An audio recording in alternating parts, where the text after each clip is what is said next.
Hello, my beautiful cocoyams. Welcome to my channel. Today, we are going to discuss 5 reasons why you should not pursue a career as a registered nurse.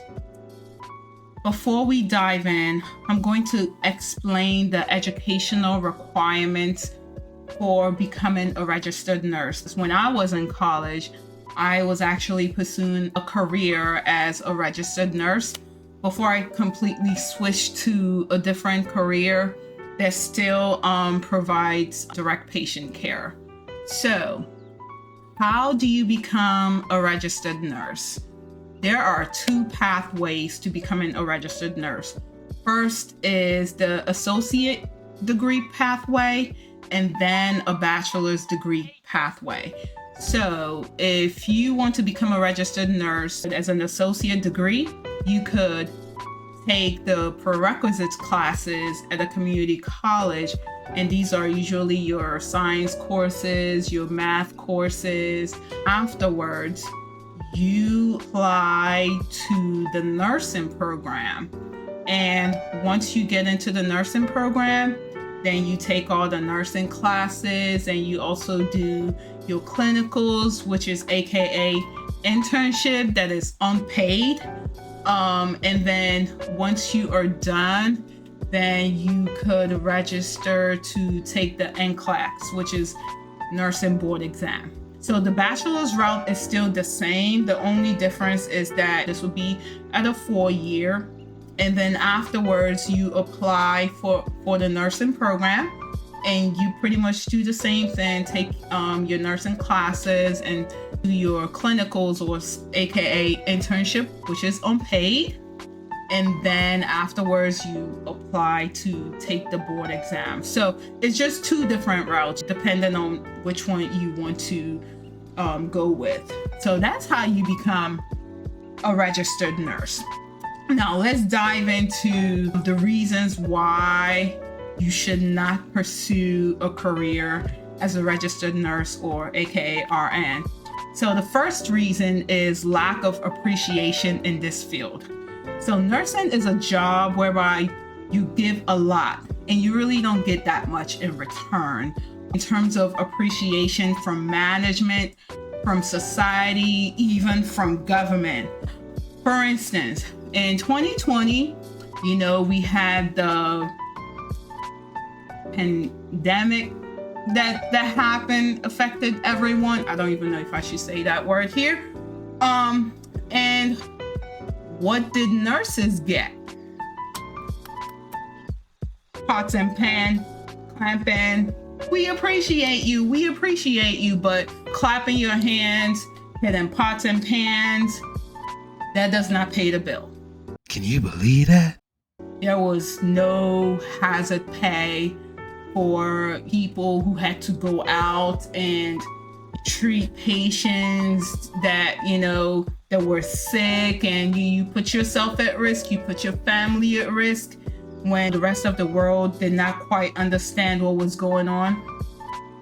Registered nurse, you had to go out, and it's not like you could sit home and and make money from your computer. No, you had to go out and risk your life, to treat people and provide care. No hazard pay. Maybe people were getting free donuts at Dunkin' Donuts or free coffee at Starbucks. Yep, that was it. Reason number 2, crazy work schedule. We're talking about long shifts. So if you are the type whereby by 8 hours, you are pretty much done, you might want to consider another career field, because 12-hour shifts, and when I mean 12 hours, let's just be real. Let's just imagine that you go to work at 7 a.m. in the morning, and your shift ends at 7 p.m. Sometimes you may not even get breaks. If that's if you want your regular 8 hours, and 8 hours I'm done, go home, you might want to consider a different career field. Not saying that you cannot get that as a registered nurse, but it's not uncommon for people to do 12-hour shifts, do that like 3 days a week. Also, You work weekends. People don't stop getting sick on the weekends or the holidays.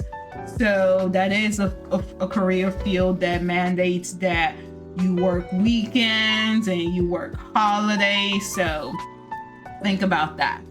The third reason is strict guidelines to maintain licensure. Like I said, you go through school, and then once you're done with your schooling, then you have to take the board exam you get your license. Now you have to constantly renew your license as a nurse, taking continuing education courses, which is not a bad thing because humans should always learn. Now, while as a nurse, life can happen, aka you could have like a DUI, and every time that you go to renew your license, they ask you, have you been arrested? DUIs, do you have any DUIs? If you think about it, like other profession that is not in healthcare or dealing with patient directly, you could have a DUI and you're not going to lose your job. How will your job know unless you tell them, or unless you end up on social media? You don't have to worry about losing your job. Say, for instance, you and your spouse get into an argument and you got so mad that you throw the blender at them and they end up calling the police on you, and then now your spouse is pressing charges for assault. Yeah, you could lose your nursing license. And without a license as a nurse, you can't be a nurse. At least a registered nurse. That's where the comes into play. Strict guidelines to maintain your licensure. So that's number 3. Number 4 is the harsh punishment and zero room for error. Previously, I mentioned the DUI and also the assault charges. That's part of the harsh punishment. But now let's talk about, the zero room for error part. As a nurse, you are working these long shifts and, you are dealing with human, and you should always be at the top of your game because you don't want to hurt anyone because of your negligence. I wouldn't want my family member to be hurt because a nurse was being negligent.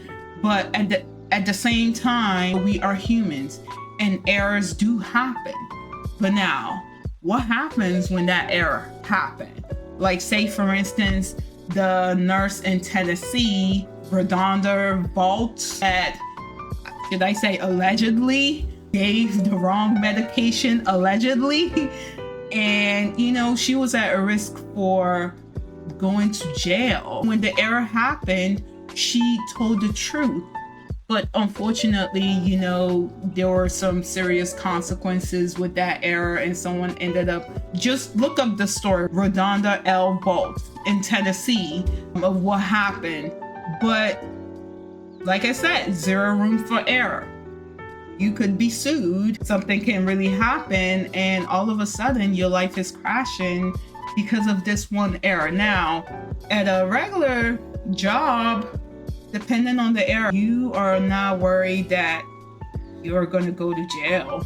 Number 5 is unsafe work conditions. Unsafe work conditions in the sense that you are doing all these long shifts and you have so many patients that you have to take care of. I've heard as bad as one nurse to 7 patients for 12 hours. Come on now. You got to give medications, you got to do a whole lot of different things. Call lights are like beeping, and you got to do this for 7 different people. And it's not like these companies, these hospitals, management, it's not like they are not aware of it. But hey, it's a business, and that's just the nature of the job. So, yeah, that is my reasons. And if I was to even circle back to number 1, the lack of appreciation in this field, in 2020, when a lot of people were quitting like flies, which makes sense because in 2020, And we had the issue and people didn't know what was going on when hospitals had a challenge in finding nurses. They hired a lot of contractors and they would pay these contractors as high as $120 per hour and barely increase the pay of their full-time staff.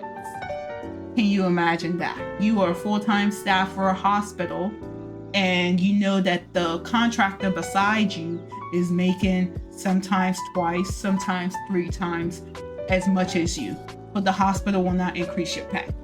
Yeah, lack of appreciation. Those are my 5 reasons. Please like, share, subscribe, and leave comments below if you want part 2 of this video, or if you want to make other videos about different healthcare jobs and why you should not go into it. Just leave a comment and give me another topic if you want me to make the video. Thanks.